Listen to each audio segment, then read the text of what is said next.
No warning, no dramatic countdown. Just this question: why is one of the world's largest armies still bleeding on Ukrainian soil 3 years later? Russia expected days, weeks at most.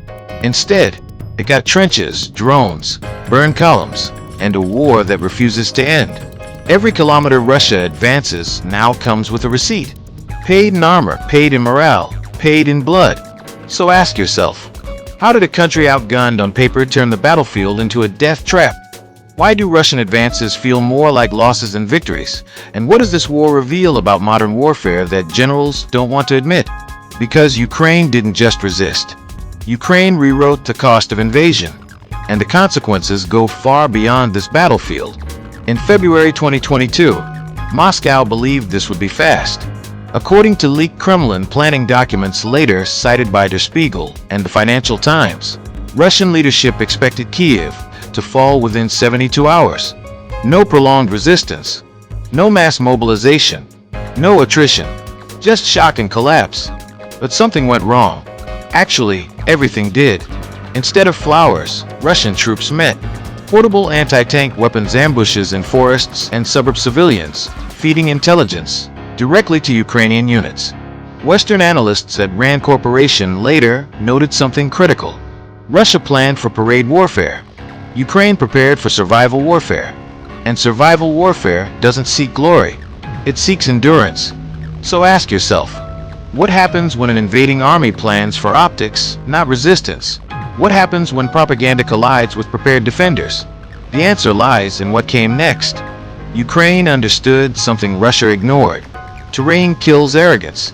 Urban choke points. Forests with limited visibility. Open fields turned into drone-controlled kill zones.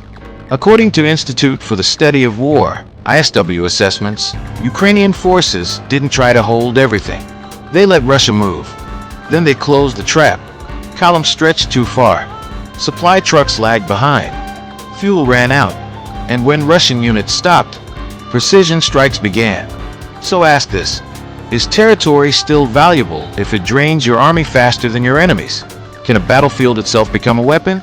Ukraine answered yes. And the cost to Russia multiplied. This war isn't just fought by soldiers. It's fought by eyes in the sky. Cheap FPV drones, some costing less than a smartphone, are destroying tanks worth millions. According to Reuters battlefield reports, Ukrainian drone units now operate like airborne snipers. They wait, they observe, they strike logistics, not just armor. Fuel trucks, command vehicles, ammo convoys. Ask yourself, what happens when expensive armies face disposable weapons? Is military power still measured by size, or by adaptability? Russia built for Cold War doctrine. Ukraine built for now. And now favors the fast, the flexible, and the precise. Yes, Western weapons mattered, but weapons alone don't win wars. HIMARS didn't magically change the battlefield. How Ukraine used them did. According to size analysis, Ukraine avoided flashy strikes early. Instead, it dismantled Russia's logistics layer by layer. Bridges, ammo depots, rail hubs. Russia could advance, but couldn't sustain. So here's the uncomfortable question. What's the point of conquering land you can't supply? When does advance become self-destruction? Ukraine didn't outgun Russia. It outthought it. Wars aren't only fought at the front. They echo at home. Russian casualty numbers remain classified, but leaked regional data, funerals, and local reporting tell another story. According to BBC Russian service and Mediazona investigations, entire villages have lost their young men. Mobilized soldiers sent with minimal training, outdated equipment, weak leadership. Ask yourself, how long can morale survive when losses outpace purpose?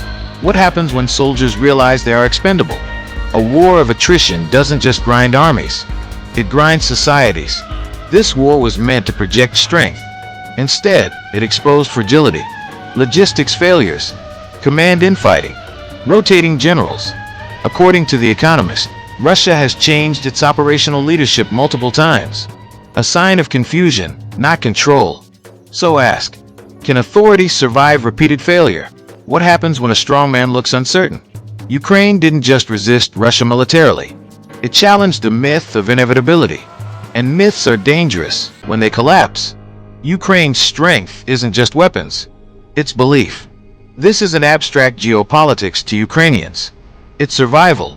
According to Gallup and Kiev International Institute of Sociology, public support for resistance remains overwhelming, even after years of war. Ask yourself, how do you defeat an enemy who believes losing means erasure? What happens when surrender isn't an option? Wars of attrition favor those who can endure pain longer. Ukraine has made its answer clear. This war isn't just about Ukraine. Every military planner is watching, from Taiwan to the Baltics to the Middle East. The lesson is brutal. Invasions are no longer cheap occupations, are no longer stable. Attrition is the new deterrence. So ask, has Ukraine permanently changed how wars begin? Are large-scale invasions becoming obsolete? The battlefield is speaking, and the world is listening. This war won't end with a parade. It will end with exhaustion. And that's exactly what Ukraine engineered. Not a knockout punch, but a slow bleed. Ask yourself, is this the future of warfare, where endurance matters more than speed? Ukraine didn't just defend itself. It forced the world to confront a new reality. Russia can still fight. Ukraine can still resist. But the clock isn't neutral. Every month costs more. Every gain costs dearly. So ask the final questions. How long can Russia sustain this? How long can Ukraine endure? And what price will the world pay for delay? History is being written in real time, and it won't be forgiving. Ukraine didn't win by being stronger. It won by being unbreakable. And that may be the most dangerous weapon of all.